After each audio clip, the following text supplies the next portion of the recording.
And now the police has faced a similar situation, is now facing a similar situation where one of their own is accused of touching children, and this time is a male police officer touching some young girls. It says police, and this story is on Our News, it says police constable accused of indecently assaulting 2 girls. And this, it is believed that this young man is from Roxmount. This police officer, it says a 29-year-old police constable has denied touching 2 children in a sexual way. Constable Latario Sands is accused of indecently assaulting 2 girls aged 12 and 15 on September 28th. Sands denied the allegations at his arraignment before Magistrate Abigail Farrington.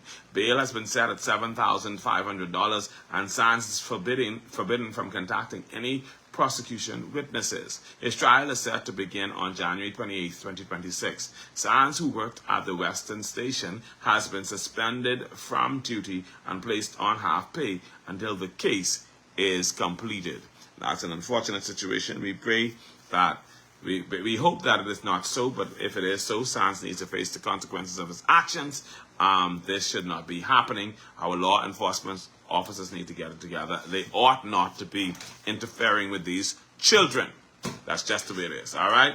Then during the passage of Tropical Storm Imelda, we had a story that came across our TikTok page, our WhatsApp page, and it was actually a video depicting the remains of a gentleman in front of a building, and that gentleman turned out to be Keith McSweeney, who was the funeral director of Rescue Memorial Mortuary. Mr. McSweeney was found dead after reportedly being discovered unresponsive. He was a father, a brother, and a well-known businessman, and he passed away on Monday, leaving family and friends in deep mourning. Mr. Keith McSweeney was also a reserve police officer. He was an assistant superintendent of police. All right. Now, of course, there are different stories surrounding his death. It is alleged that his alarm was going off at Rescue Memorial Mortuary, and somebody called to let Mr. McSweeney know that the alarm was going off, and he went there and he never returned.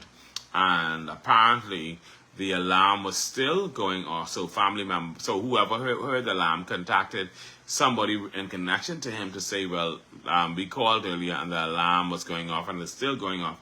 And apparently once they came to the place, they discovered that he had passed and was on the ground unresponsive. All right. Now, for those who know McSweeney, you will recall that during the pandemic, it was reported that his business, Rescue Memorial, was ripped off of millions of dollars, and that matter is still in the courts. As a matter of fact, that story is a story involving one Kendall Higgins, and Kendall Higgins was one of the general managers at Rescue Memorial Mortuary. It says let me read the story because it's an old story.